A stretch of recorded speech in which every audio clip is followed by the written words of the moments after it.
السلام علیکم زید صاحب، جی خیریت سے ہیں؟ جی آپ وعلیکم بھی آج جو ہے السلام۔ نا انصاف اور نا انصافی کے گھر میں موجود ہیں۔ جی جی دیکھیں پی ٹی سی ایل کے لوگوں کے لیے کدھر کیا ہو رہا ہے۔ آپ سے ایک چیز یہ پتہ کرنی تھی کہ دیکھیں 2012 ایس سی ایم 152 اور 2016 ایس سی ایم 1362 جو دونوں ججمنٹ میری ہیں، ان میں بڑی واضح طور پہ ٹرانسفرڈ امپلائیز کے حق میں بڑی اچھی چیزیں لکھی ہوئی ہیں، لیکن اس کے باوجود جو ہمارے ساتھی ہیں وہ جا کے اسلام آباد سے IC82 کے جیسی ججمنٹ لا رہے ہیں۔ تو آپ یہ بتا سکتے ہیں کہ اس ایسی ججمنٹس آنے کے نتیجے میں آئندہ کیا ہو سکتا ہے ہمارے ساتھ؟ سپریم کورٹ میں کیا اس کے اثرات ہوں گے اور ٹرانسفرڈ امپلائیز کے ساتھ کیا ہونا ہے اس کے بعد؟ بہت شکریہ مسعود بھٹی صاحب۔ بات دراصل یہ ہے کہ اب تو 12-13 سال ہو گئے اور آپ کی ججمنٹ آئے ہوئے 2012 تھی، اور آپ کا ظاہر ہے یہ ذاتی کاوش کے نتیجے میں ججمنٹ آپ نے لی تھی، شکریہ۔ لیکن اس کا جو ثمر ہم تک پہنچنا تھا وہ ہم تک اب تک نہیں پہنچ سکا، اور ہم نے جو ہے یہ مسعود بھٹی صاحب کے نام سے جو آپ کے نام سے ججمنٹ تھی، اس کی بنیاد پہ لوگوں نے سمجھا کہ اب ہمارا مسئلہ ہمیشہ کے لیے حل ہو گیا ہے، گرچہ کہ ان ججمنٹس میں واقعی مطلب جو ہے ہمارے تمام مسائل کا احاطہ کر کے جواد خواجہ صاحب نے 2012 CMR 152 بہت اچھی آتھر کی تھی، اور ایون یہ کہ جب وہ ریٹائر ہوئے تو ان کی لینڈ مارک ججمنٹ میں مطلب آپ کی یہ ججمنٹ شامل ہے، لیکن ہمارے ساتھیوں نے بجائے مشاورت کے بس یہ سوچا کہ بس یہ ججمنٹ لے کے اور انہوں نے اپنا ذاتی ایشو بنا کے اور مختلف کورٹوں میں چلے گئے۔ نتیجہ ہوا کہ اس میں پیس میل ججمنٹ آتی گئیں، اور پی ٹی سی ایل کی پالیسی بھی یہی تھی کہ پیس میل ججمنٹ اتنی اکٹھی کرا دی جائیں کہ اس کو ایک کنفلکٹ ایشو بن جائے آگے جا کے، اور وہ اب بن چکا ہے۔ میں زیادہ تفصیل میں اس لیے نہیں جاؤں گا کہ بہت سی ساری چیزوں کا علم ہے ججمنٹ کے حوالے سے لوگوں کو، لیکن ابھی جو موجودہ ججمنٹ آئی ہے IC82 2020 جو شکیل احمد صاحب تھے اور ورسز فیڈریشن، اس میں جو پیراگراف 19 میں جو چیزیں مطلب عدالت نے لکھ دی ہیں، تو وہ ہمارے تمام پینشنرز کے لیے، چاہے وہ VSS والے ہوں یا 60 سال پر ریٹائر ہوں یا وہ کارپوریشن کے ملازمین رہے ہوں، تو ان کے لیے ایک مسائل پیدا ہو گیا ہے، اور اس مسائل کو پیدا کرنے کے لیے ظاہر ہے ہمارے کچھ لوگ جو تھے، طارق اظہر صاحب اور یہ اعظم قریشی صاحب، انہوں نے کوئی 200 300 کے گروپس کی شکل میں یہ پٹیشن ڈالی تھی۔ اب اس کو ہمیں اس کا دفاع کیسے کرنا ہے، اس کے بارے میں کوئی حکمت عملی مجھے نظر نہیں آئی ان لوگوں کی طرف سے۔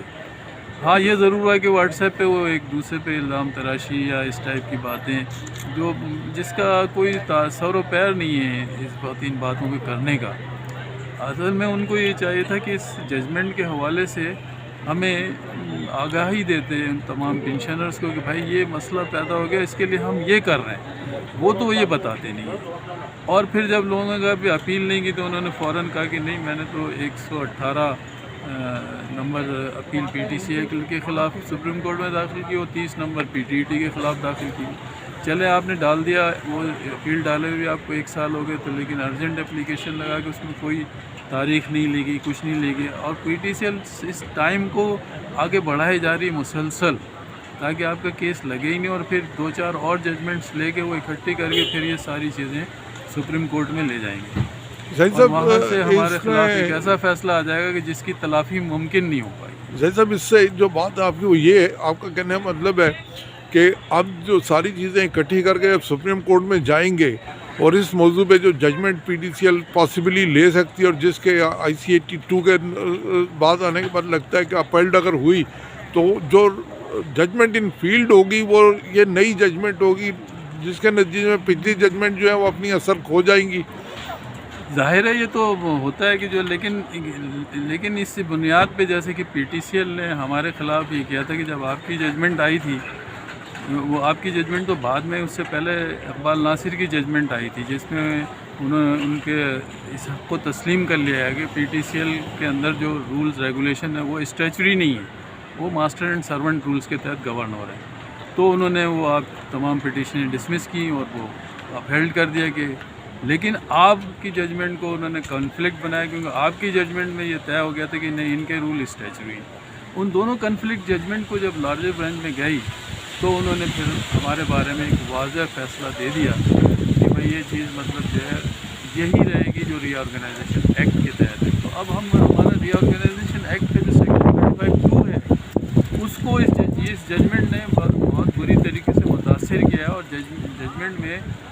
اس پوائنٹ پہ عدالت کو مطلب نہیں قائل کیا کہ جناب ہماری سروس کو ڈس ایڈوانٹیج نہیں کر سکتا یہ امپلائر.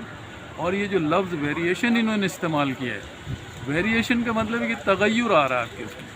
آپ کی کوئی چیز تبدیل نہیں ہو رہی. مطلب ابھی تھوڑی دیر بعد کچھ تھی کچھ ہو گئی، یعنی آپ TNT میں تھے PTC میں آ گئے، PTC سے PTCL میں آ گئے. تو انہوں نے جو لوگ TNT میں تھے ان کے حق کو تو مان لیا کہ یہ ان کے اوپر جو ہے سول سرونٹ ایکٹ کا اطلاق رہے گا اور یہ گورنمنٹ پینشن کے حقدار رہیں گے. لیکن جو لوگ TNT میں بھرتی ہو کے PTC میں آئے اور PTC سے PTCL میں ریٹائرمنٹ لے، وہ کہتے ہیں ان کی سروس میں ویریشن آ گئی ہے. تو ویریشن تو ہماری یوں نہیں ہے کہ یہ ویریشن کیا ہو ہی نہیں سکتی، کیونکہ ہمارے تو رائٹس پروٹیکٹ تھے. اس امپلائر کو یا عدلیہ کو یہ حق ہی نہیں تھا کہ ہماری سروس کو ڈس ایڈوانٹیج اس طرح کر کے ہمیں کیٹیگری بانٹ. اگر ایسے ہی تھا تو پھر 152 ججمنٹ کو آپ کہاں لے جائیں گے؟ اس صورتحال میں ہمیں مطلب جو نئی حکمت عملی بنانی ہے وہ یہ ہے کہ آپ تمام ججمنٹ کو لیں اور ایک ساتھ اس کا سب کا غور مطالعہ کریں، اور بہت سے جو متعلقہ لوگ ہیں ان کو بلا کے اس پہ بات کریں، نہ کہ ذاتی اور شخصی لڑائیوں میں نہ الجھیں. اس سے کوئی فائدہ نہیں ہوگا کسی کا. یہ تو آپ لوگ اپنے آپ کو ایک دوسرے کو نیچا دکھانے والی باتیں کرتے ہیں، اس سے کچھ بھی نہیں حاصل ہوگا. میں اس چیز سے تو ظاہر صاحب آپ کے اتفاق کرتا ہوں کہ جو ہمارے ہر ایک کی کوشش یہ ہے کہ ہم ایک جھنڈا لیں اور چڑھیں اور دوڑیں اور ایک بڑا مارکا سر کر کے لے آئیں. لیکن انفارچونیٹلی 152 اور 1362 کے بعد جتنے بھی لوگ عدالتوں میں گئے کوئی بھی بہتر ججمنٹ نہیں لا سکا. یہ نہیں ہے کہ ہمارا ایشو بہتر نہیں ہو سکتے. مسئلہ یہ ہے کہ جو لوگ عدالتوں میں گئے نا انہوں نے ایسے وکلا کا انتخاب کیا یا اس طرح کیس ان وکلا کو دیا کہ جو معاملات ہیں نا ان کا صحیح ادراک نہیں ہو سکا. جس کی وجہ سے آپ دیکھیں ریسنٹلی انہوں نے کہا جی ٹیلی فون آپریٹر ورک مین ہے. اس کے بارے میں آپ کیا کہتے ہیں کہ ٹیلی فون آپریٹر ورک مین کیسے ہو سکتے ہیں؟ ایک بہت بڑی تعداد کو آپ نے اٹھا کے ڈسٹ بن میں پھینک دیا. جی آپ بالکل کہہ رہے ہیں، اور جہاں تک آپ کا یہ کہنا ہے کہ وکلا نے مطلب یہ نہیں کیا، بات یہ ہے کہ جو لوگ عدالتوں میں گئے انہوں نے بھی اپنے فہم اور اس کے مطابق مطلب وکیلوں کو فیڈ بیک دیے. ہمیں نہیں پتہ کہ انہوں نے وکیلوں کو فیڈ بیک کیا دیے. وکیلوں کو تو جو انہوں نے ججمنٹ تو آپ کی رکھی 152 اور 1362 کو، اس میں جو کچھ وہ عکس کر سکے انہوں نے، لیکن اس میں یہ سب ایشو نہیں ہے جو اس میں انٹر کورٹ اپیل میں آ گئے ہیں. تو یہ تو اٹھائے گئے ہیں، اور اس کے بارے میں ظاہر ہے ہمارے جو لیٹیگنٹس تھے انہوں نے اپنے وکلا کو فیڈ بیک اس حساب سے نہیں دی. ورنہ سب سے پہلا اس کا یہ تھا کہ جو ٹرمز اینڈ کنڈیشن ہے اس کا اپائنٹمنٹ لیٹر ان سے مانگ لیتے اگر ہم ورک مین ہیں. وہ نہیں، اس کی کہیں مطلب کوئی نہیں لکھا کہ انہوں نے ایسے بات کہی. اچھا دوسری بات چھوڑ دیں، اس میں مطلب کہ telephone operator, teleprinter operator, telex operator, even telecom technician,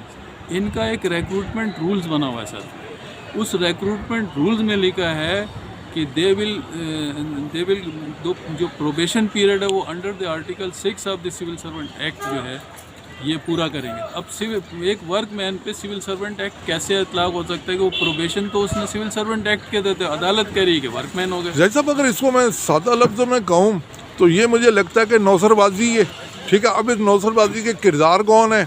اس کے بارے میں بات نہیں کرنا چاہتا، لیکن وہ آپ کو سامنے ہو جائے گا کہ اس نوسر بازی میں کس کس کا کتنا حل ہے. اور یہ دیکھیں جیسے آپ نے بتایا اس میں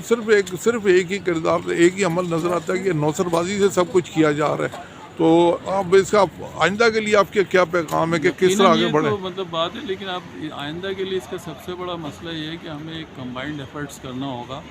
اور ارریسپیکٹو مطلب جو ہے کسی کی ذات یا کسی اس کے حوالے سے ہٹ کے ہمیں قانونی پہلوؤں کو مد نظر رکھ کے ہمیں اپنا دفاع کرنا چاہیے. اور یہ جو آپ نے اپیل انٹر کورٹ اپیل کے اگینسٹ جو آپ نے اپیل کی ہے اس کے کنٹینٹس ابھی تک ہمیں نہیں بتایا کہ آپ نے دفاع میں کیا مطلب چیزیں اختیار کی ہیں. یعنی انہوں نے اپنا اپیل نمبر تو دے دیا، لیکن وہ یہ نہیں بتا رہے ہیں کہ ہم پیراگراف 19 کے تحت ہم نے یہ دفاع لیا ہے، تاکہ لوگوں کو یہ بات بتانی چاہیے. وہ بتا رہے ہیں کہ چندہ میں نے اتنا لیا تھا، یوں پیسے رکھے تھے، اس نے دستخط کر دیے تھے، یہ کر دیے، میرے فلانے میں فطور. تو یہ سب باتیں بیکار ہیں. میں بالکل صحیح، میں اس بات سے متفق ہوں. دیکھیں کہ اگر آپ اپنے پہلے سمت کا تعین بالکل آپ نے بالکل صحیح کہا کہ جو ہائی کورٹ میں سپریم کورٹ میں جو اس کے اگینسٹ اپیل فائل کی گئی ہے نا، وہ اس کے کنٹینٹس جو ہے نا تمام ٹرانسفرڈ امپلائیز کو پتہ ہونے چاہیے، تاکہ آپ کو پتہ چلے کہ اس کا نتیجہ سپریم کورٹ سے کیا نکل سکتا ہے. کیونکہ پریئر کلاس جب سپریم کورٹ اپیل میں جاتے ہیں تو اس میں ایک ہی پریئر کرتے ہیں کہ set aside the judgment of high court یا ICA، لیکن اصل مسئلہ وہ پریئر کا نہیں ہے. اصل مسئلہ اس میں گراؤنڈ کیا اور آپ نے اپنے فیکٹس کیا بیان کیا، ان کا بڑا امپورٹنٹ رول ہے. تو مجھے امید ہے کہ اعظم قریشی صاحب اس کو بھی پورے پاکستان میں سب سے شیئر کریں گے، تاکہ اس کے نتیجے میں جو کل بات خراب ہونی ہے وہ ہو سکتا ہے کہ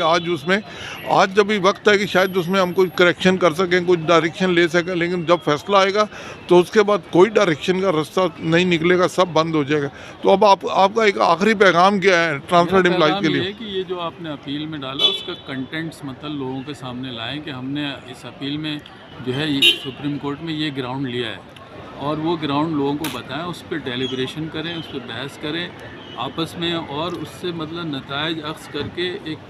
جامع حکمت عملی کے تحت آپ اپیل میں اپنا دفاع کریں. ادروائز آپ PTCL ایک بڑا طاقتور ادارہ ہے، ان کے کنیکشن ہیں. ایون کہ شاہد انور باجوہ صاحب جو ہیں وہ سندھ ہائی کورٹ میں یہاں جج رہ کے ریٹائر ہوئے ہیں، اور یہی وجہ ہے کہ سندھ ہائی کورٹ میں وہ اپیئر نہیں ہو پاتے، اور یہی وجہ ہے کہ وہ سندھ ہائی کورٹ سے آپ لوگ بھی اوائڈ کرتے ہیں، اور وہ PTCL خود بھی اوائڈ کرتی ہے کہ یہاں کیس نہ پڑے. چلیں زید صاحب، بہت بہت شکریہ، بہت بہت شکریہ.